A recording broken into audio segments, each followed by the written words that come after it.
चुनाव आयोग ने विधानसभा के लिए पोलिंग की तारीखों का ऐलान किया और ऐसा होते ही मौसम में चुनाव की चहलकदमी तेज हो गई। इसके बाद 2024 में होगा लोकसभा चुनाव का दंगल। यह आजाद भारत की 18वीं लोकसभा का चुनाव होने वाला है। सफर लंबा है। भारत के साथ भारत में हुए चुनावों में भी काफी लंबा सफर तय हुआ है। आजादी के तुरंत बाद हुए पहले चुनाव से लेकर अब तक जमीन आसमान का फर्क है। ऐसे में कभी आपने सोचा इस सफर की शुरुआत आखिर हुई कैसे थी? कैसा था आजाद भारत का पहला चुनाव? महीनों चले इस चुनाव की शुरुआत हुई थी आज ही की तारीख, यानी कि 25 अक्टूबर 2023 को। 72 साल पीछे मुड़कर देखते हैं कि आजाद भारत में हुए पहले लोकसभा चुनाव से जुड़े छोटे बड़े किस्से और कहानियां। और इसको जानने के लिए सबसे आसान तरीका है हमारा किस्सों कहानियों से जुड़ा रोजाना का शो तारीख। भारतीय कौन है? 3 शब्दों के इस सवाल की आंसर कॉपी जांचने लग जाएं तो शायद एक भी नकल न पकड़ी जाए। अपना अपना मत है वाले तर्क को अवॉइड करते हुए अपन चलेंगे विज्ञान की तरफ। हालांकि वो दिन गए कि विज्ञान नॉन कंट्रोवर्शियल हुआ करता था, लेकिन अपनी तमाम अनिश्चितताओं के बावजूद ही सही डिसीजन के लिए अपना थर्ड एम्पायर तो है ही।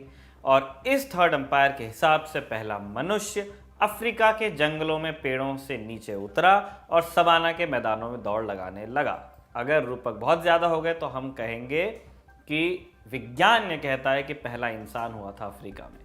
तो अगर भारत के ओरिजिनल निवासी वाला तर्क दिया जाए तो लॉजिक के हिसाब से हम में से कोई भी ओरिजिनल भारतीय नहीं है। बहुत संभावना है कि भारत की गलियों में घूमते किसी चुन्नू मुन्नू के पर दादा या दादी यूरोप से हों और पर दादा या दादी अफगानिस्तान से। यहाँ यह तर्क नहीं दिया जा रहा है कि हर कोई भारतीय है या हर लोकल ग्लोबल हो चुका है। बात बस इतनी है कि भारतीय कौन है, इस सवाल का जवाब कौन कहाँ पैदा हुआ इससे मिल नहीं सकता। तो फिर और जवाब कहाँ मिलेगा? चलिए ढूंढते हैं। नमस्कार, मेरा नाम है निखिल और आप देख रहे हैं तारीख, जिसमें हम सुनाते हैं उस तारीख से जुड़ी भारत की ऐतिहासिक कहानियां। आज 25 अक्टूबर है और आज की तारीख का संबंध है लोकतंत्र से।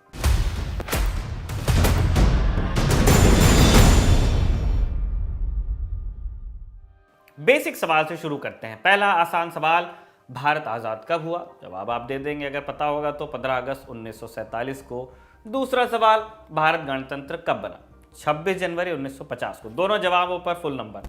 अब अगला सवाल, भारत लोकतंत्र कब बना? इसका उत्तर कॉम्प्लिकेटेड है, क्योंकि लोकतंत्र अंग्रेजों से तो हमें मिला नहीं या उनसे हमने जीता नहीं। अंग्रेज लोकतांत्रिक होते तो फिर बात क्या होती।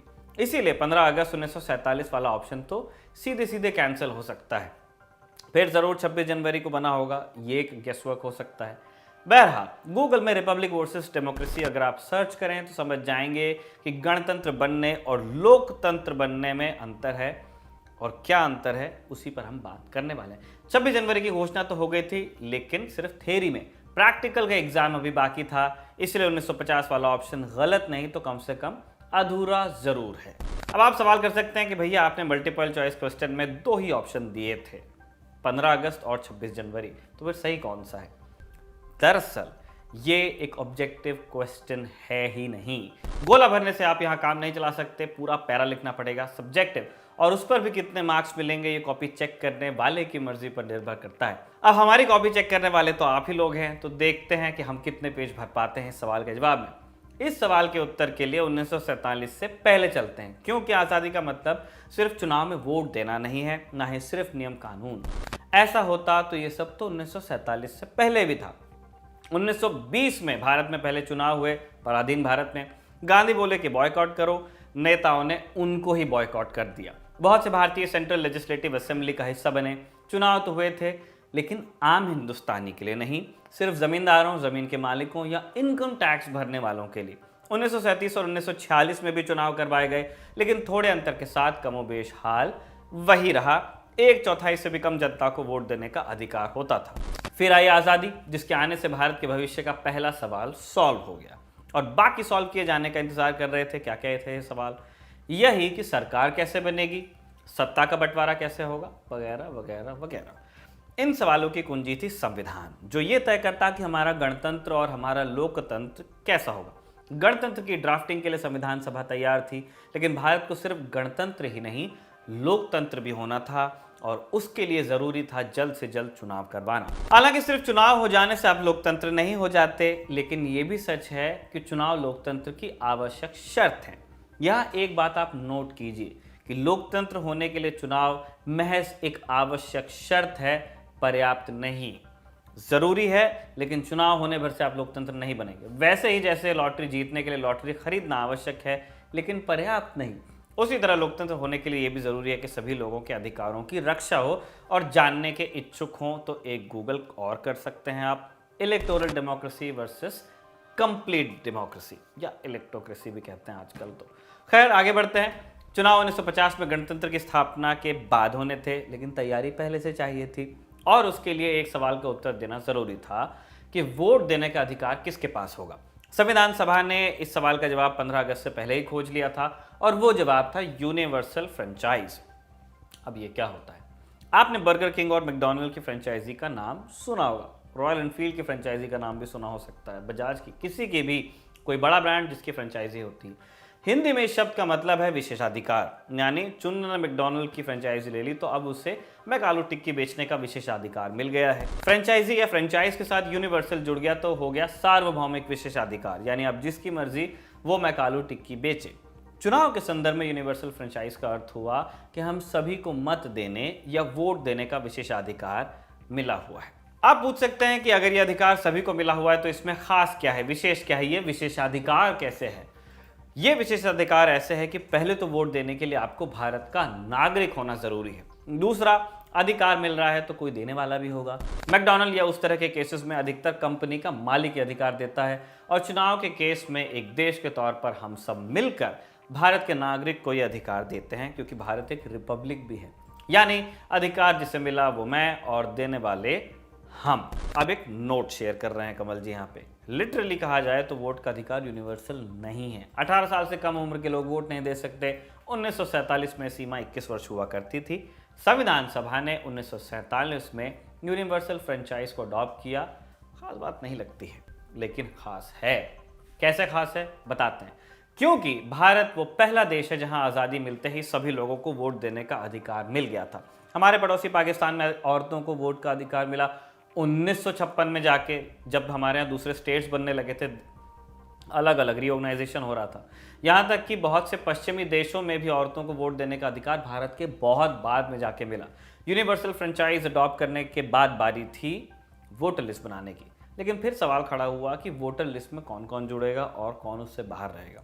वैसे तो जवाब ये था कि जो भारत का नागरिक होगा वो जुड़ेगा, लेकिन याद रखिए नागरिक होने का अधिकार हमें संविधान देता है और उसे बनकर पास होने में अभी 3 साल बाकी थे।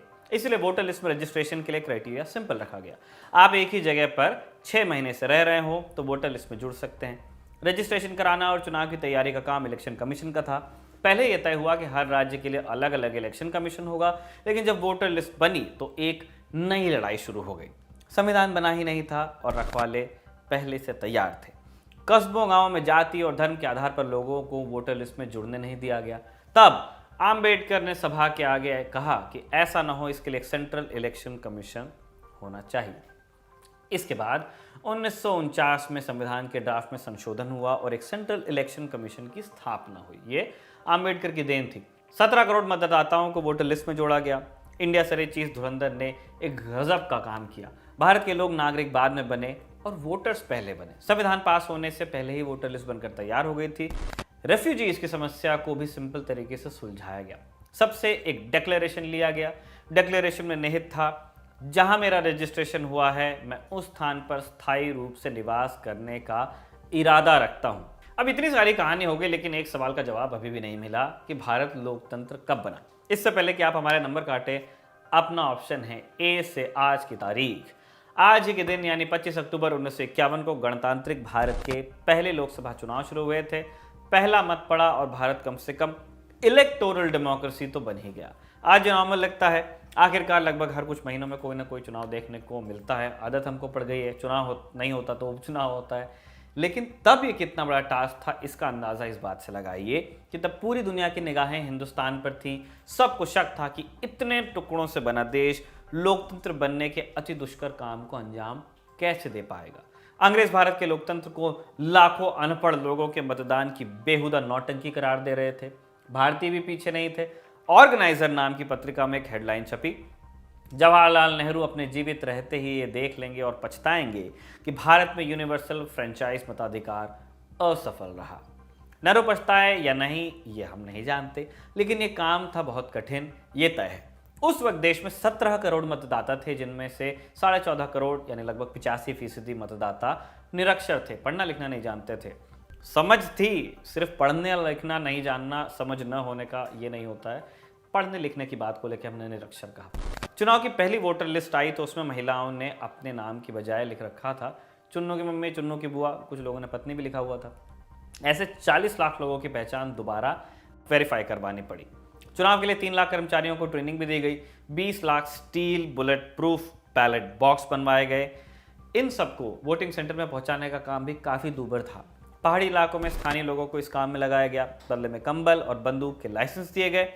68 फेज में पूरा चुनाव हुआ। पूरा करवाने में लगे महीने 6। लागत आई 60 पैसे प्रति वोट। तुलना के लिए देखें तो 2019 में 72 रुपए प्रति वोट खर्चा हुआ था। लगभग 100 का नोट ही टूट गया था। इलेक्शन कमीशन का 72 रुपए। कुल मिलाकर कहा जाए तो भारत का पहला चुनाव अपेक्षा से अधिक सफल रहा और ये महान परंपरा आज भी बरकरार है। पॉलिटिकल साइंस के होनहार छात्र इस पर अपनी राय दे सकते हैं, लेकिन सर्वमान्य तथ्य फिलहाल यही बना हुआ है कि डेमोक्रेसी को आप कितना भी गरियाइए, इसका कोई अल्टरनेटिव फिलहाल नजर नहीं आता है। अंत में दर्शकों को चुनाव के रिजल्ट से मतलब रहता है, तो चलिए वो भी आपको कवर करा देते हैं। चुनाव का रिजल्ट आया तो कांग्रेस के हिस्से 489 में से 364 सीटें आई। इंटरेस्टिंग बात यह है कि इस चुनाव में कांग्रेस का चुनाव चिन्ह 2 बैलों की जोड़ी थे। तब पंजे का निशान ऑल इंडिया फॉरवर्ड ब्लॉक को मिला हुआ था, जिसका नेतृत्व कभी नेताजी सुभाष चंद्र बोस ने किया था, जो किसी समय कांग्रेस के ही नेता रहे थे। और हारने वालों में सबसे बड़ा नाम थे बाबा साहब भीमराव अंबेडकर। उन्होंने नॉर्थ सेंट्रल बॉम्बे की रिजर्व सीट से चुनाव लड़ा था, लेकिन जीत नहीं पाए थे। आज के लिए बस इतना ही। तारीख इस एपिसोड को लिखा था हमारे साथी कमल ने और कैमरे पर इसे रिकॉर्ड किया था हमारे दोस्त दीपक ने। देखते रहिए दी ललन टॉक।